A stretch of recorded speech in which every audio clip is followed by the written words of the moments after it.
Welcome everybody to another episode of HomeKit Insider. You've got me, Andrew O'Hara, here with my pal and famed Oompa Loompa Hunter, the same one used by the OG Willy Wonka. It is Stephen Robles. How you doing, man? Oh, I'm doing well. So I'm the hunter. I'm not the Oompa Loompa. I appreciate that. I was correct. You are the hunter, which is unfortunate because you've been out of business for years since that factory closed. So I'm glad that you're keeping with it. Found something else to do. So, that's true. Yeah. Is it at what age do you think it's appropriate to show children the Willy Wonka and the Chocolate Factory movie? Because I remember being scarred by it as a child. I don't know. I do. I've always loved both of the movies, so I have no idea.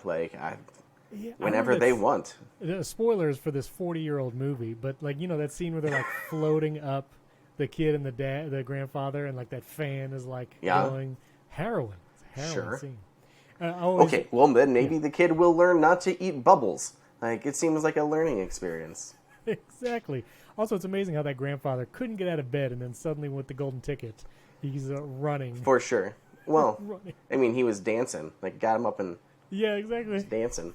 This is ridiculous. Mm-hmm. Anyway, this is now the Willy Wonka and the Chocolate Factory show. Never seen Charlie and the Chocolate Factory. I feel like it's non-canonical, but I don't know. I loved it, but I mean, it's a different take on the movie. I really like both of them. Obviously, Gene Wilder is hard to replace in the original. Sure. The other one is just quirky and different in different ways, so I still liked it. Okay, very good. All right, well, listen. People have thoughts. People don't like the second one, but hey. I'll stream Charlie and the Chocolate Factory soon, then we'll do a movie review episode of HomeKit Insider. Just kidding. No. It's funny because we had a Roald Dahl trivia question last night. So, topical. Topical, okay, very good. Real quick, because we do have some HomeKit news we're going to get into. 5-star reviews, I want to give a shout-out. Tim Rand from the USA gave us 10 stars. Not really. I mean, he gave us 5 stars, but he put 10 emojis in the review title, which is amazing. He also liked some non-tech partner thoughts on HomeKit. He remembers the episode where you had your wife, Faith, on, and he very much enjoyed that non-techie perspective. So I guess we need to do that again. Maybe get some. I don't know if I could ever get my wife on a podcast. I think she's averse, but we could try. I guess. I could bring my dog on. He has opinions. He hates that he gets caught on camera attacking the cat feeder. That's right. Yeah, that's funny. Oh, and then also Paladin521 from the USA gave us a 5-star review. So thank you guys. Wonderful. All right. Let's Man, that Paladin 521 score just doesn't seem like enough now compared to Tim. Oh. Only gave us 5 stars. He did the best he could. Paladin makes me think of that movie Jumper. You ever seen that movie Jumper? I have seen Jumper. Yeah, okay. Let's just talk about movies today, apparently. Yeah, I know. This is a movie podcast. No, we're going to talk about HomeKit. It's amazing. WWDC dropped, and we had a ton of stuff come out. And then, after the redesigned Home app, it's like, I guess that's it. But we got a couple things we're going to talk about. First of all, new HomeKit Air Purifier with reusable filters. So this is a name that I had not heard of before. The brand is Applenos. This is going to be one of those pronunciation things. They're going to reach. What do you think it is? Yep. How do you think you pronounce it? I don't know. Okay, yeah. Well, anyway, another HomeKit Air Purifier. Seems as close as we get. Yeah. It's the Myth A1 Air Purifier, although it's not a myth, it actually exists. And this is going to have washable, it seems like, or at least replaceable filters for a HomeKit air filter. And so another option for you.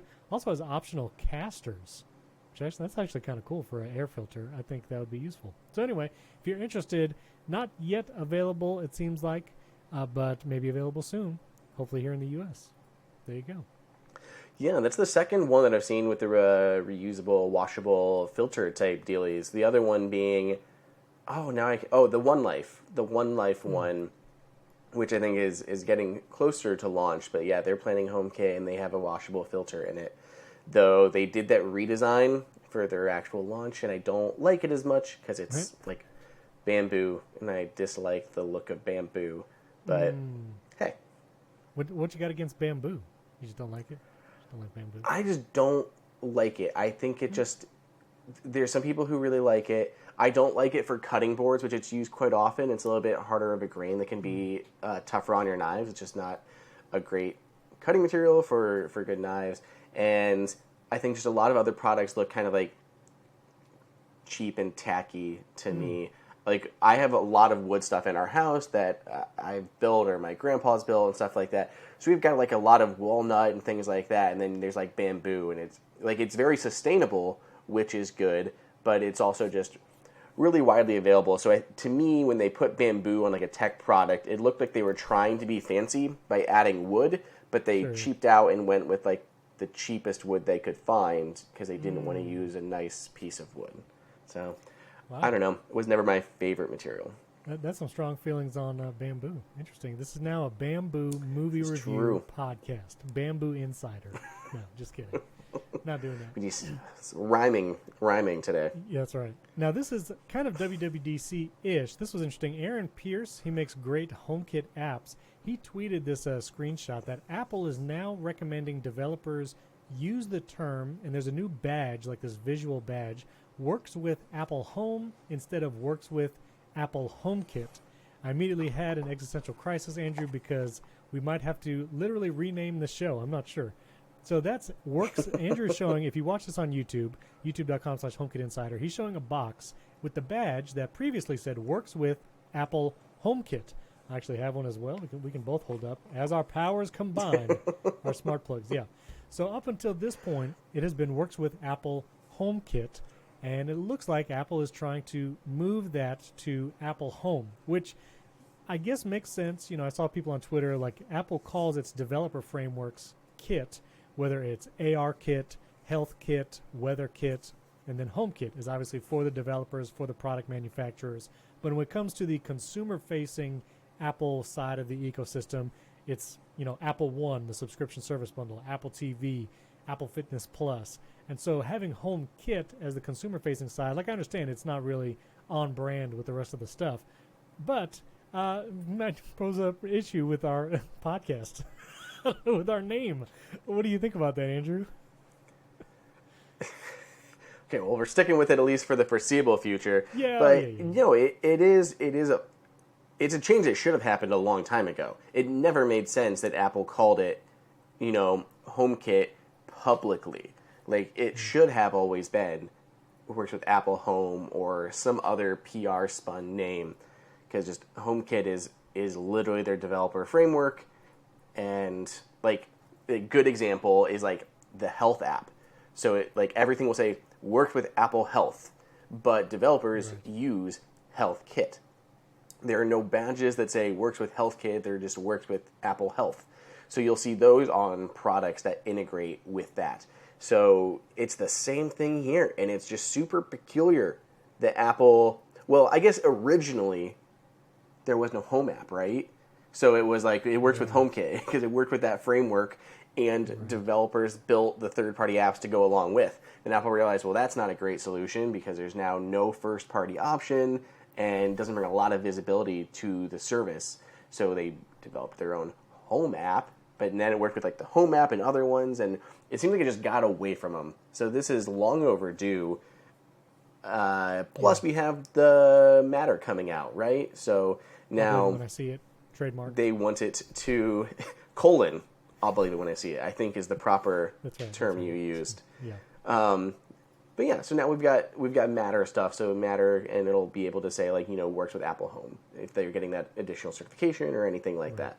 So I think it makes sense. Just weird and took freaking forever to actually get here.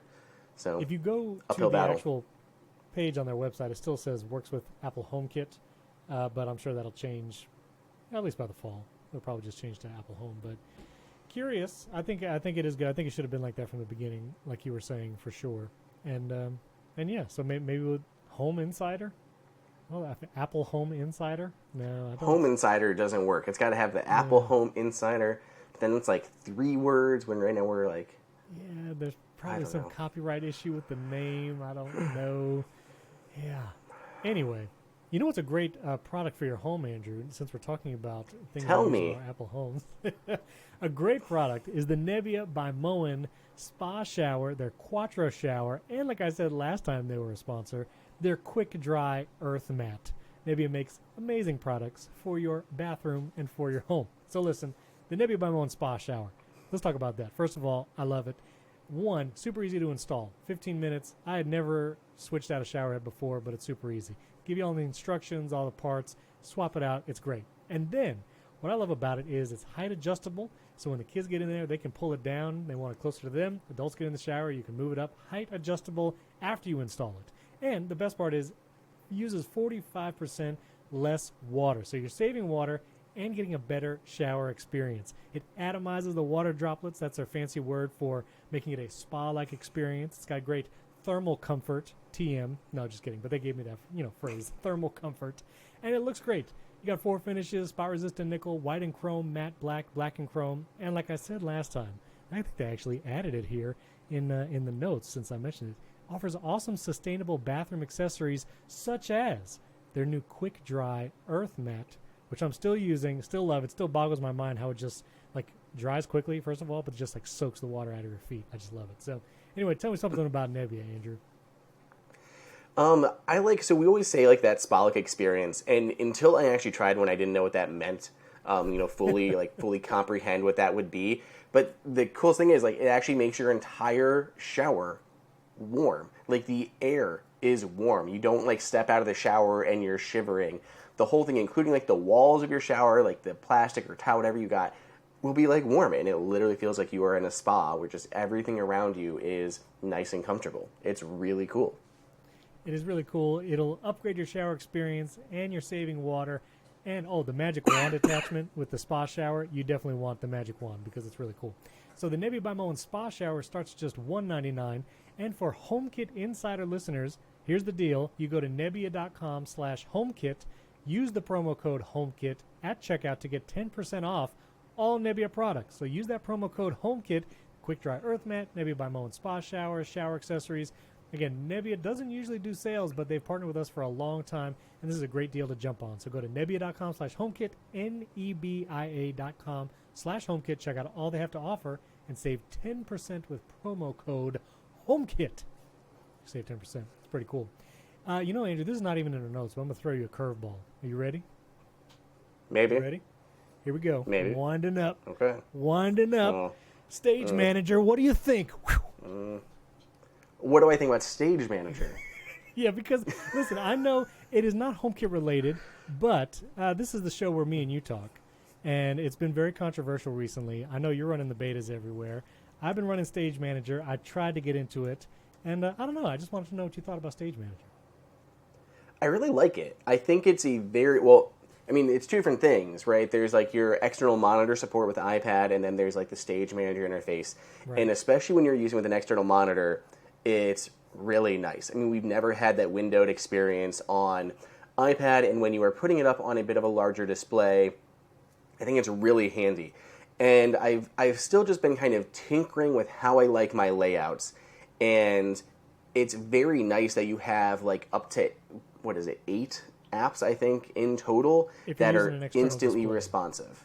Yeah. No, when you're using your local display, you can have the four on screen at once, but then you have up to 4 down the side. Yes. And those ones are instantly revivable to where you last left them off. So even if they're not up and refreshing, they're instantly live when you swap around. So I feel like it does make it different in that way. Sometimes I'd switch spaces, full screen apps or whatever they're called on iPad, and you'd have to wait for reload or something. And Stage Manager, I think, makes that a little bit more seamless. Sometimes it just feels obnoxious that it's not full screen. I'm thank you for putting bars down the side. I wish this full screen app was just full screen, and I can stretch it and make it full screen. But there are those times where I'm I just want it a little bit larger, especially with a smaller iPad. It's just unnecessarily takes up space with the Stage Manager interface. So yeah, I don't know. I also the name, because I say Center Stage all the time. I'll do videos and I'll just say Center Stage. I'll even proof my videos, and I don't even notice it because I just still assume that it's I said the right words. I'm yep, that was correct, and it's not. Center Stage is different from Stage Manager, and they're too similar. Yeah, there's a lot of terms for Apple's window management strategies now. Expose still exists. Mission Control Mission still Control. exists. Spaces still exists, like the multi-desktop. And now you have Stage Manager. And you still have multitasking like on iPad. You know, if you just swipe up and over, you get all your multitasking apps. Plus, you still have slide over and split screen. Like, you have them all. Like, it's just all there. Yeah. And I guess it's good, you know, flexibility for people who want that. I really spent some time with Stage Manager this past week because I wanted to see, like, what would I do with it? And I struggled with that. Like, I struggled with what would I do with it. I liked having 2 apps, but when you do 2 apps in Stage Manager, you can do a side-by-side, but in the Stage Manager view, you get less of each app than you would just a normal split screen. So it's like, I think I would rather just do split screen so I get more app real estate if I'm doing 2 apps.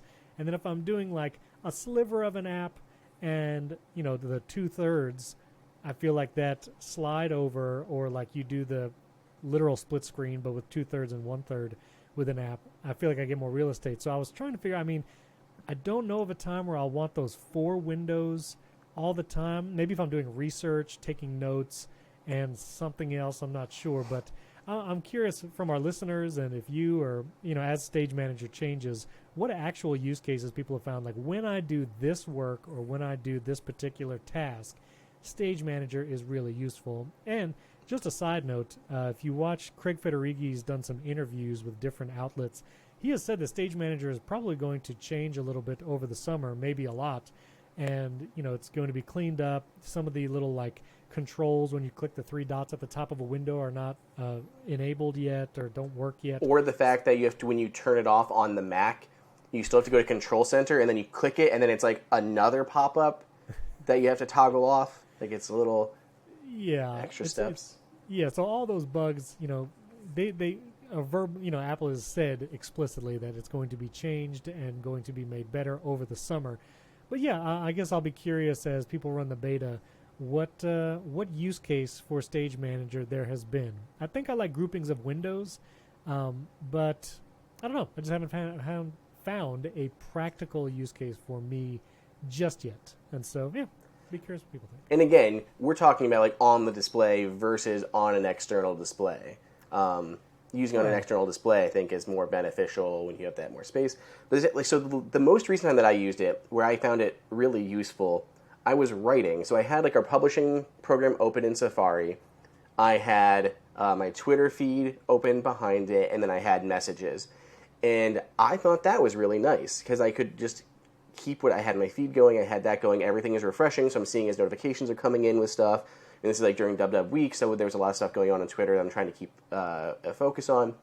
And then I would jump over to, so that wouldn't have been possible without slide over, which would have then covered up my second app at the same time. So there was no real way to do that beforehand. And then on top of that, I could jump to a second stage. I don't know what you call individual groupings of apps. But I would jump over to a second stage with like my with Spark email and Slack and stuff like that, and was running those over top of one another. And then I could pull over a Twitter feed if I needed to at the same time into that space if I was spending more time talking to somebody.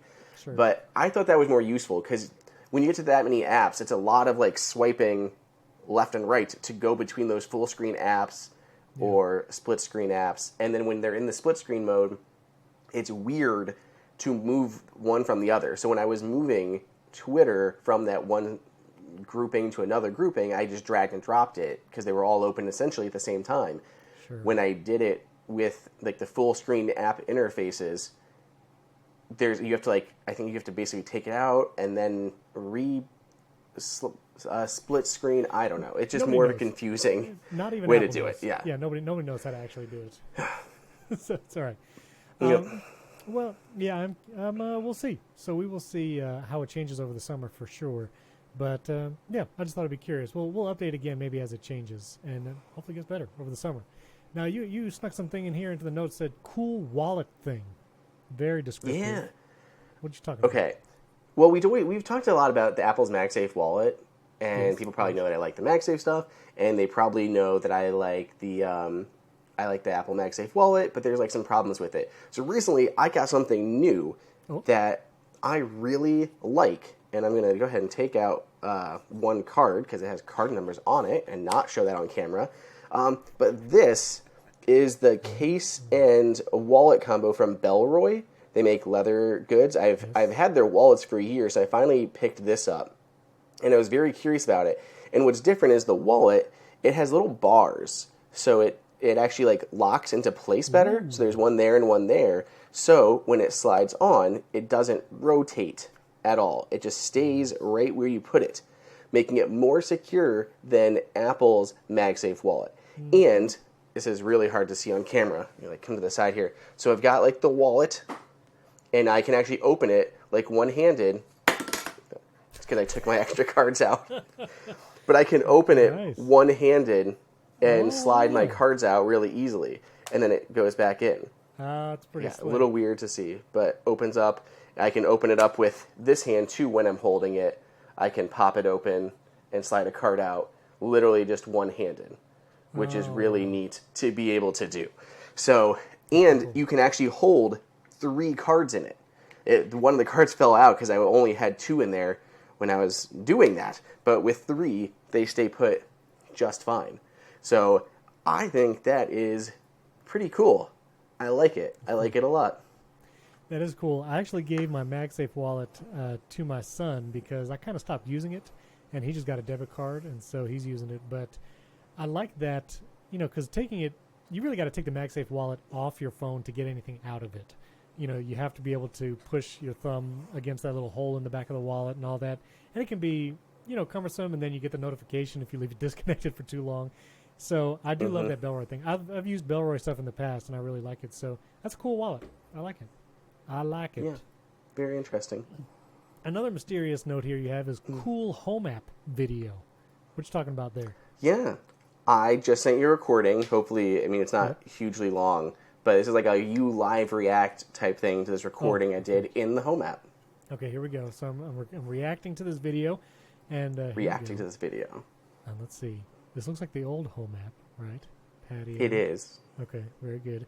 You're navigating to a room in your house, the guest bedroom. You're renaming the room name. This is for our audio listeners. I'm narrating live. And you're calling it, oh my goodness. He renamed it Baby Room. Oh, shoot. Oh my goodness. Well, it's in your house, so I assume that means it's your baby. So his congratulations. That is correct. His congratulations in order? Are you having a baby? We are. We're really excited, and we were like, neither of us had really put anything out like on Instagram or Twitter or anything, and I wanted to share it with the HomeKit audience before I put anything out on my Twitter feed. I haven't even told everyone at work yet, so well, I figured I'll tell everyone here, and I'll tell everyone at work, and can actually be publicly excited about this. But yeah, so a whole new world of HomeKit stuff or smart home stuff to start playing around with. That's amazing. Well, congratulations to you and Faith. Tell her congratulations. That's very cool. And For yes, sure. I'm curious how your world will change in the smart home device categories, because I'm sure, all the smart stuff wasn't really around when I had my kid. Smart stuff was around, but you got a lot more options now. And when it comes to like bedtime music for kids and different like soft lighting, maybe in the baby room, maybe you can put some light strips under the crib. Well, the one thing that I did was put some smart shades on into the new baby room. We had the privacy ones, so you could still see light coming through, and we wanted some blackout ones. So we took that opportunity to put in some new smart shades to control through Siri and all of that stuff, and that were fully blackout. So that is one smart thing we've already done for the new room. But yeah, awesome. Not a lot of stuff specifically baby stuff is really HomeKit, connected yet, other than like you said, some of the lights and things like that. We don't have pet feeders or baby feeders that work with HomeKit, so we'll have to just use a regular, some sort of not HomeKit one to drop the kibble into their cage. one of the big things with babies is getting that baby monitor with the camera and everything. We still used like the old school baby monitor RF cameras because, again, like HomeKit, there weren't a lot of HomeKit options then. Are you going to try and use a HomeKit camera that you can talk back through, or are you going to use like a bespoke baby monitor in that room, you think? Dude, I don't know. I don't know bunches of things about children off the top of my head. And like, we're looking at the normal stuff, and I'm like, that looks fine. And I don't know otherwise because I, don't know anything in this space. So I don't know. Obviously, HomeKit would be the first option because it's just native in there and I can trigger other stuff. But, if you're keeping a live feed going on all the time, maybe that's not ideal. And if you want to be able to get like an audio alert or something, like Apple doesn't have like audio alerts tied into HomeKit yet, even though there are sensors that can be triggered by audio and things like that. So it'll be interesting. I will try not to bore our whole audience with baby stuff like all the time, but yeah, we'll talk about some cool smart connected kid stuff. We haven't, we've talked about especially like your kids now they're a little bit older and how they've interacted with some of the smart home stuff and your need for better parental controls or limiting who can control things, stuff like that. So now we're going to cover some of the younger stuff, some of the things for itty bitty things. That's awesome. You mount an iPad mini in the crib for a home control. The baby could just tap on things. Yeah, I would say how young is too young for them to have their first iPod or their first iPad? Well, you could start them young, strap it to that side of the crib.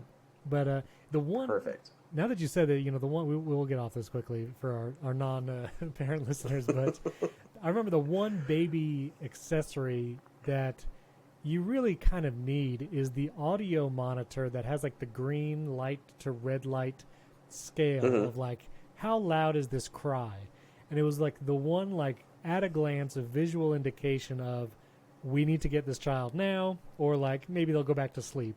Like that one little green dot level is I just remember my wife and I like staring at that many times of like, is this going to increase to the yellow, to the red, or are you going to go down? And so that's one thing that HomeKit, doesn't have that kind of like live monitoring for audio. Like you can put the camera up, if you're watching the Apple TV, put your camera feed up for the baby room or whatever, but you're not going to be able to have that kind of audio visual reference. You would actually have to have the audio up to hear what's going on in the room. So I'll be very curious how you solve some of these problems and what baby. I don't even know what baby monitors are available now, so it'll be very interesting. Not like I know. Yeah. I mean, we're fairly far along too. Our due date is beginning of October. Okay. Yeah. So we're past the halfway mark. We're getting there. You got to get. You're gonna have to start getting some stuff, preparing the nest. So. Well, very cool. Well, I'm excited for you guys. Congrats again. And you'll hear, listeners, what when Andrew enters the wide world of baby tech that is not HomeKit, because there are a lot of them.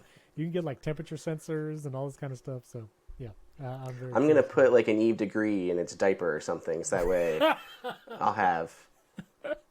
Yeah. Will the air quality also work? You'll know when you have to change a diaper. The air quality will take a sudden drop. I'm going to reach out to Eve's crack marketing team. Let them know I've got a new pitch for him. Oh, that's amazing. Very cool. All right. Well, very fun. We'll hear about that a lot, I'm sure, over the next few months. Well, real quick, I just want to mention about some Hue stuff that I have coming and some stuff I have. So, here in the office, this blanket that's behind me, it'll be the final week you see this blanket on camera because my acoustic panels come in tomorrow as we record, so no more blanket. But I've been trying to think, like, I want more color to be able to fill that back wall. I got this one, Hue sign floor lamp that, again, if you're watching the video, you can see that, which I really like. I'm going to move that, and I'm going to try 2 more Hue products, Philips Hue. They have a gradient tube is the official name for it, and it's looks like a pretty good size. I'm going to try and put the gradient tube over there, and we'll see how that covers. And then I also got a Hue Bloom, which is that a bloom behind you? What is that? What is that Hue product? That lamp? That I think is the Iris. Iris. That's right. Yes. That's the Iris. So I wish it was a little brighter for my accent lighting, just a little bit a little bit brighter, but it does a good job. Well, I'm going to try the Bloom and put that maybe on like one of the shelves back there. We'll see. So I'm going to try those. I've been really liking the sign lamp. I do wish that there was gradient light control in HomeKit rather than just in the Hue. And the main reason for that is I have a bunch of scenes set up for like record a podcast and like the sign lamp turns a color and turns on, but you can't program a gradient into a scene. As far as I know, correct me if I'm wrong, but because the gradient control is only in the Hue app. Am I thinking right on that? I haven't messed around with it a lot. Does Hue not have anything like Nanoleaf does? Well, the Hue I app, believe like Nanoleaf and LifeX, they have gradient products. And what they do is you create that scene or whatever in those apps, and then they're exposed to HomeKit. So you're creating it in those third-party apps, but then they show in HomeKit, and then you can add all of your other accessories and automations that you want to run. So there are ways to do it, at least with the Nanoleaf stuff, and I believe the LifeX stuff, who have those multicolored products. So there's a way around it. I don't know what Hue is doing, because I only have the one product, which is the TV light strip, which is very cool, but I don't have any like multicolor scenes that I set with it other than just what's on the TV. Okay. I do see that option to create new scene in the Hue app, so I will try that next, and we'll see, especially when I get this gradient tube, because I would love to have different colors on the gradient. But I do really like it, and so I'm going to try those Hue things.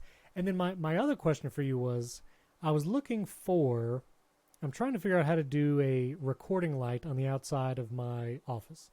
And, you've talked about this before, how you have a little light that turns on when you're recording. And I did not think, of all the things that I forgot, to put like an outlet maybe above the door so I could like plug in a light and have it above the door to show like recording or not. So I forgot to do that. So I don't have an outlet around the door or above it. There's one on the floor, or near the floor, near the door, but I'm like, meh.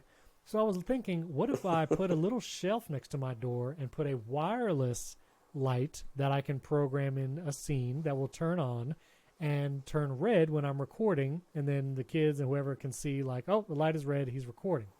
And I found one option, which is another Hue product, which is the Hue Go. I think it's called the Hue something Go, and it is basically a portable light that is battery powered. Yep, the Philips Hue Go, white and color. It's like $90, but obviously will work with the Hue stuff, and so by proxy would work with HomeKit. Obviously need the hub and all that. So I thought about this, and I was like, maybe, but then it's also like a proprietary charger. Like it's not like a USB-C thing. You have to like use the little pin charger that comes with it, and I'm like, yeah, maybe, I don't know. So I don't know if you had a solution for that, or if you think this Philips Hue Go might work well. I don't know. What do you think? This thing I think is pretty cool. Someone had sent me this a little while ago, and it works with Siri Shortcuts, I believe. So it's battery powered. You can put it on the outside. You can change with like the smart version. There's different ones. So like there's like a Pixel version where you can actually put whatever on the screen. The other ones, like the one that you're looking at, probably just says busy. They're just slide-in signs, so they're like translucents that you just put in. So you could switch one that says recording, and then you just turn it on and off through the app or through a HomeKit automation via Siri Shortcuts. So this would effectively do that. And it's like 120 hours of battery life, of lighting up battery life, but it's Bluetooth low energy, so it consumes like none when you're not recording. 120 hours seems like you'd get like a few months of charge out of this thing, depending on how much podcasting you're doing over there. Yeah. And you can do stuff like integrate with your calendar to kind of automate as you do stuff, but it seems like a possible solution. That's right. I do remember this. It does say it works with Siri, so I assume that's Siri Shortcuts. And, yeah, okay. I might get this. So do you have one of these, or would this be a new product here? I don't have one. Okay. Well, I think I'll get it. I think I'm going to get it and try it. You can do 3M command strips. I'm very curious how it works. Because the cheapest one, guys, $129 is the basic version of Bluetooth Low Energy, the slide-in signs. changeable colors, all that kind of stuff. And then there is a digital version of this. It's called the BusyBox. The digital version has a 1280 by 480 display. So you can customize the images on that one, but that jumps the price up to $300 once you get like the customizable fancy display. Then there's a pixel version, which is cute. It's all like retro pixel art, so you can still customize the display, but they're large pixels, so it's 32 by 8. That's like $200. That's kind of like a retro version without the higher resolution display. So there's like a few different options between slide-in, really fancy display, pixelated display. And then, yeah, you can get in a button or a remote to control. The button's kind of cool. It's just a little button. Smack it, Yeah. and your light goes on, says you're recording. I don't know what the slide-in signs come with, Steven. Like, I don't know if they have... It comes with 6 slide-in signs, and it gives you the words busy, on a call, do not disturb, recording, live, and on air. So you get... Okay, so I feel like recording or something is perfect. You do. Now, the one thing that might sway me, so the digital one is USB-C charging, USB-C fast charging. I cannot figure out whether the standard sign is USB-C or some kind of proprietary deal. So I'm going to have to research this thing, but I'll put a link in show notes so our listeners can, maybe help. I thought I was going to buy it on the air, return to form, and do that, but I need to do a little more research, figure out which model I want. So I'll hold on. I know. They just say like tech specs is just general. It just record it. It just, charges, but they don't say like what it... I guess it doesn't even say a rechargeable, actually. It just says battery life. So maybe this just runs on AA's or something, man. That might be true. Oh, you can put a little you can get a desktop app, and you can put a menu bar deal. So anyway, I'm gonna have to contact them and see how integrated it actually is. So we'll do a follow-up. We'll do a follow-up next time. And follow up. And last thing, what do you? How to adjust notifications on camera? Okay, that was you. What you got there? That was me. Quick question that somebody had. When you've got something like a HomeKit Secure Video camera and you want to be able to filter your notifications by people, basically. So I'm going to try to remember how I do this, like live on camera here. But I go into the camera setting. That's not even a HomeKit Secure Video one, so it can't be that one. Let's try another one, guys. Beta app, you're so fun. Why do you do the things that you do? You got betas everywhere? Yeah. Mm-hmm. Which I keep getting people on Twitter being like, this is why you shouldn't install the beta on your devices. And I'm like, I know. Did you not see my PSAs? Like, I've done like 3 of them. Like, this is my job. I am paid to do this for you guys so you don't have to install the betas. Yeah. So I just love people like just comment like, don't worry, it'll get better before release. And that's why you shouldn't do that. And like all these other things. I'm like, people.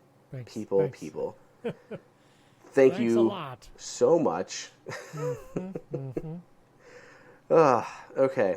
Anyway, trying to find a camera here that I actually have these notifications set up on so I can see. So here we go. My Eve outdoor camera. So I go into the camera settings.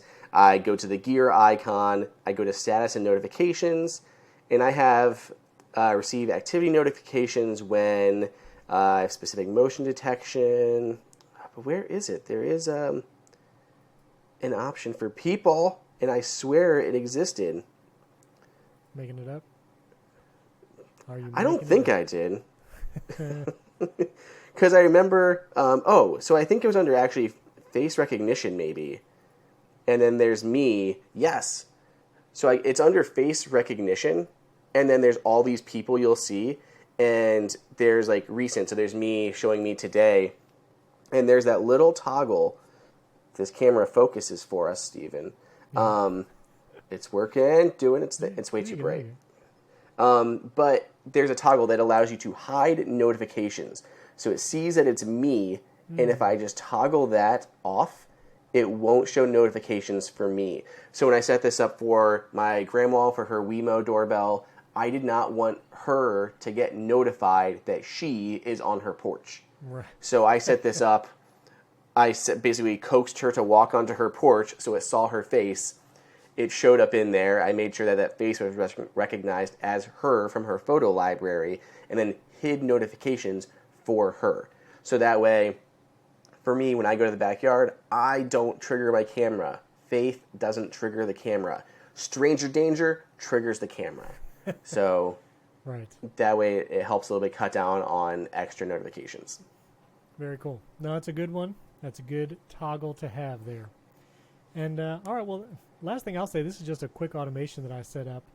And, you know, I got HomeKit lights everywhere. I had 2 light switches left that were not smart in my new house. And they were the toilet room lights. Like, our master bathroom has, like, the toilet room, you know, sliding door and everything.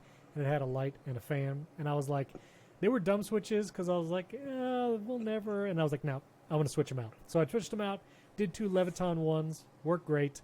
And now every light switch is smart and programmable. And so I was thinking, whenever I leave the bathroom, I want to turn all the lights off, but I don't want to hit like 5 different switches because we have a closet in there and all this kind of stuff.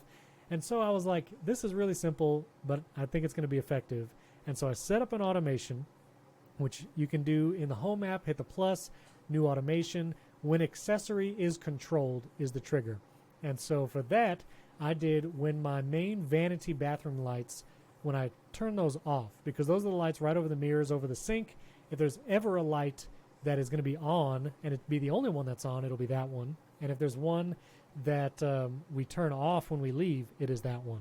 And so I basically, when accessory is controlled, when that light turns off, turn off every other light in the master bathroom. There's a shower light, exhaust fan, toilet light, master closet light, and I love it. It works great. So now when I leave the master bathroom, all I have to do is hit that one Wemo switch that turns off the vanity lights in the bathroom, and all the other lights turn off automatically.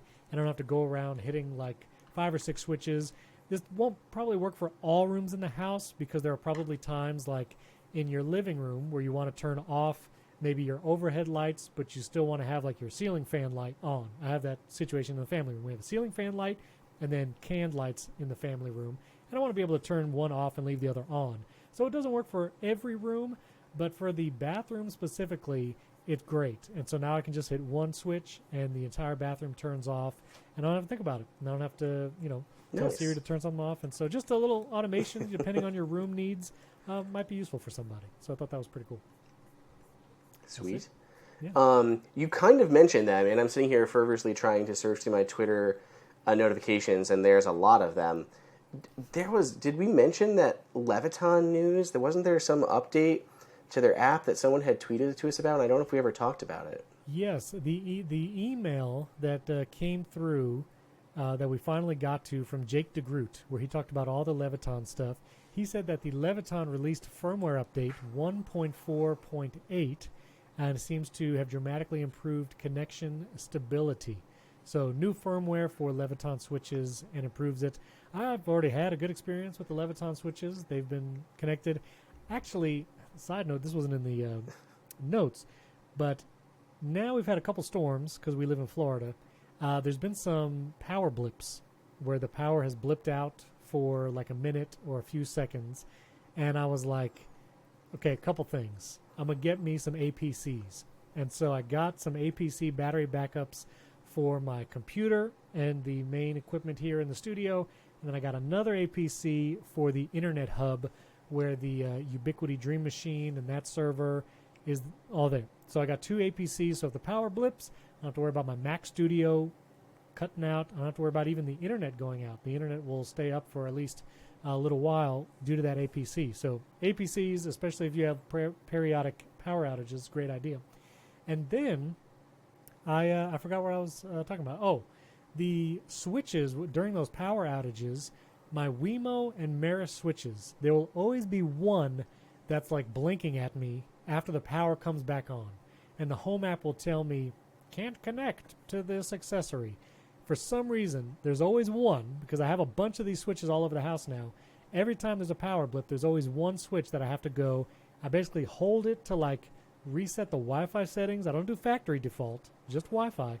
And for some reason, after a couple minutes, it reconnects, no problem. Like I don't have to repair it. I don't have to factory reset it. I just hold the button down for a second to do whatever Wi-Fi reset, and it's good to go. But I've found every power blip, there's always one, and it's always a Wemo or a Maris. And the Leviton ones, to Jake's point and to their stability, it's never the Leviton or the Lutron switches that do that after a power outage. So that's been my experience. Well, I forgot even about what Jake had said. I was talking, I guess it was an email, not a Twitter notification, but just a couple days ago, Keith Proctor said that Leviton now has a motion sensing light switch for HomeKit users with their second gen setup, which I did not know about. I sent you the link for it, but that is pretty cool, and I'm very curious if the motion sensing capabilities are exposed to HomeKit or it's just the control of the light. But in this situation, you have an actual appropriate dimmer for a room in the light switch, and then full control with HomeKit and Siri. So this is pretty sweet. That is pretty sweet. And I love that it has like the dimming capabilities, not just on and off with the motion sensor, but dimming too. This is like an all-in-one awesome solution. I might check that out because I was also been playing around with motion in the master bathroom. Like when you walk in, it turns on lights at a dim level during this time of day, turns it on brighter another time of day, and this would be nice because I wasn't sure where to put a motion sensor in the bathroom, but have it built into the switch. Why not? And it's also looks like cheaper on Amazon. It is $50, although it ships. Not bad. It arrives July 2nd, so it's a few weeks out. Okay. So, yeah, we'll see. Maybe I'll get it directly from Leviton. But no, that's cool. I like that switch. Okay. Last minor thing, because I thought of it as I was going through my Twitter things. During DubDub, Apple put up its HomeKit page on the display that talked about the HomeKey partners, and once again, like Level is on that list, and I like tweeted at them, and they were like, "Just stay tuned." So it's like sounds like maybe we're actually gonna get a HomeKey update to those Level locks. That would be nice. That would be nice. I know. Hope so. Hanging on to mine, really hoping. I don't know why it's classic HomeKit situation of take 8 years to get something certified. Yes, that is the struggle. Well, we were worried about not having a show, Andrew, and then here we are once again. We had nothing to talk about today, folks. Nothing. And still 48 minutes in. That's how we do. So, listeners, let us know. Help us out next week. Throw in your HomeKit questions, what projects you got going on, what new accessories that you've got recently that you would like to tell us about. And maybe we haven't mentioned it on the show yet. Well, we'd love to do that. And you can email us, tweet at us. Our Twitter handles are in the show notes. That's one of the best ways so we can look back. And don't forget 5-star rating and review. Give you a shout-out. Subscribe to the YouTube channel, youtube.com/HomeKit Insider. Just smacking my fingers as hard as I can. And, yeah, I think that's it. Thanks for tuning in.